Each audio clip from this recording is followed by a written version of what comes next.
Hello everyone, welcome back to my new vlog. સ્વાગત છે તમારું બધાનું મારા નવા વિડીયોમાં. તો આજ હું કામેથી વહેલી આવા. એવરી ડે હું કામેથી 9 વાગે આવા.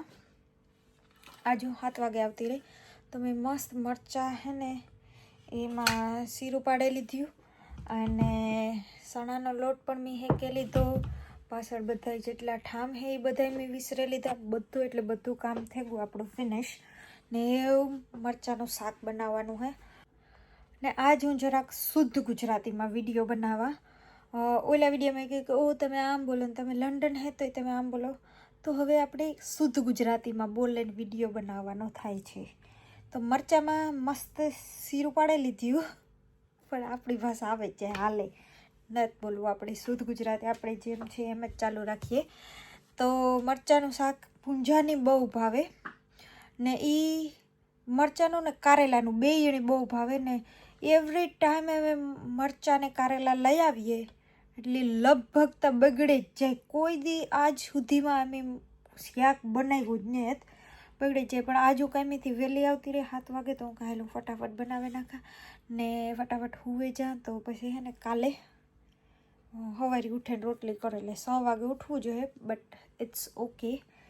ઉઠીને રોટલી કરી નાખી. મસ્ત મરચાંના શાકમાં આપણે રાજભોગનો ગોળ નાખવાનો થાય અને આ રાજભોગ જોવે ને તો ઇન્ડિયા યાદ આવી જાય. ઇન્ડિયામાં મસ્ત મજા આવે છે સવારમાં ગર ને રોટલી ખાવાની, ઘીન રોટલી મજા આવે છે. મસ્ત ઇન્ડિયાની યાદ આવે કે અટાણ મને આ જોવે. તો મસ્ત આપણું શાક બની ગયું, મરચાંનું સળી ગયું. એ ગેસ બંધ કરી દઈએ. આપણું કામ પછી તો એ સવારે 6 વાગે ઉઠીને રોટલી કરવાની છે. ટિફિન ભરે ને ભાગતા બસ કામ રેડી. મસ્ત આગળ રૂમમાં જઈને હજી તો લુગડા એટલા કપડાના પડઘા પડ્યા હકેલવાના, એ હકેલેલા બધું કરેલા ને પછી તો કપડાને બધું હકેલી લીધું. બધું કામ થઈ ગયું, શાક થઈ ગયું, કપડાં હકેલાઈ ગયા, ડાવરા થઈ ગયા, ઠામ વિસરાઈ ગયા, બધું કામ ફિનિશ થઈ ગયું. એવું જાવું મારે નાવા ને હું નાવા જ જાતી હતી. ટવા લઈ જ લીધો તો મને એને યાદ આવ્યું એક કાંઈ આજે એક બહુ મોટું કાંડ થઈ ગયું હતું.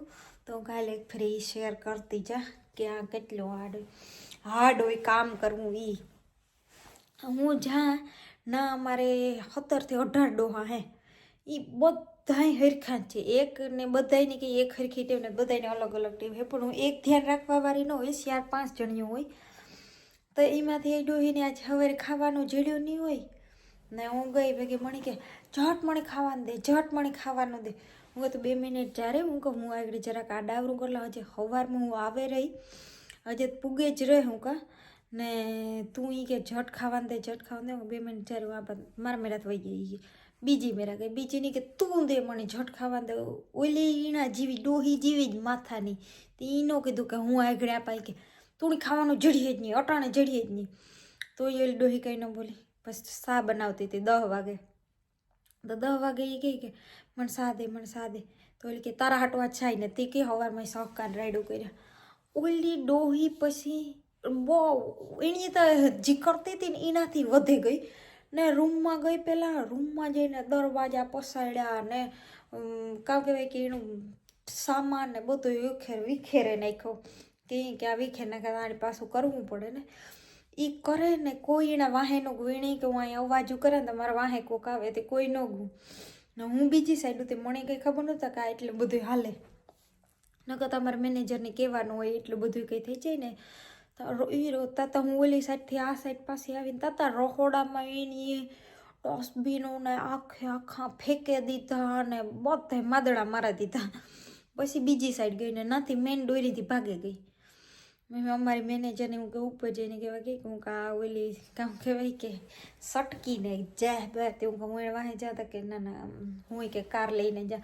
પછી લઈને ગઈ એણે ખાવાનું ખવડાવ્યું રેસ્ટોરન્ટમાં, સા પીવડાવ્યો, મનવે ને પાછી ઘેર લેવા ને ઘેર લેવે ને પછી તો સાની મને બેઠી બીજી સાઈડ જાય નહીં અને આ સાઈડ બેહે ને રોવે ને રહકે ને સમોસું એ 2-3 લઈ દીધા હતા પકડીને બેઠી હતી. બપોર સુધી બેઠી ને બપોરે પછી કંઈક મીડી આવી અને બપોરે એને મનવે પૂછ્યું તું થયું કામ તારે કામ વાંધો હતો. એણે આ એટલું બધું કાંડ કર્યું. એમાં એણે એક જ વસ્તુ જોતી હતી. એણે સીધી માગે ન લીધી. એણે જોતા હતા 5 પાઉન્ડ. આના ડોહા હોય ને એ બસ એટલા બધા કામ કંઈક જોતું હોય ને એટલે આડા આવરા નાટકો કરે ને કે અહીં કરીને તો મને જડીએ, બાકી જડીએ નહીં. ને 5 પાઉન્ડ લઈને જાઉં તો ચેરિટી શોપમાં બસ એક 5 પાઉન્ડ હાટું થઈને એણે એટલી માથાકૂટ કરી ને એટલા બધાને હેરાન કર્યા. એવું હાલે. હું તો થાકી ગઈ. આજ તો હું તોય સારું 7 વાગે આવતી રહી હતી. નકો બધા એકથી એક સળિયા હતા હે મારે તો ડોહા જો કે એવા જોઈએ પણ હાલ્યા રાખે. પણ કારકતા બહુ થઈ જાય. હાવ કામ કહેવાય કે મગજ દુખે જાય. આપણે કામથી ન થાકે જાય, મગજથી થાકે જાય. એને જવાબ દે ને કેટલાક પ્રશ્નના આપણે જવાબ દેવાની. એના મેરા પ્રશ્ન ડૂકી જ નહીં ને પાછા તા પ્રશ્ન એવા કરે. એક ટાઈમમાં અમારે હે ને ડોહો તમે એને વાતું સાંભળો ને તો તમે પાગલ થઈ જાય. જીવતું જાગતું માણસ સાંભું બેઠું ને એ કહે કે હું એ મરી જાય એટલે એને અંતિમ સંસ્કારમાં કે હું જવાનું હોય 12મા મહિનામાં નહીં 7મા મહિનામાં કે એના અંતિમ સંસ્કાર હું જવાનું હોય. હું કહું તું રાવા દે. હાંભી ડોહી બેઠી ને એનું નામ લઈને કહે કે આ મરે જાય ને આ મરે જવાની ને પછી હું ના જાય ને નાથી પછી હું શોપિંગ કરવા જાય. એટલે ડોહાનો કામ કહેવાય કે મગજ હેરખો હાલે નહીં. અને આપણો અડધો જે આઈને કામ કર્યા રાખીએ તો લગભગ થોડાક વરા થાય તો આપણો અડધો મગજ તો વ્યો જ જાય. તો એવું ચાલે અમારે કામે તો.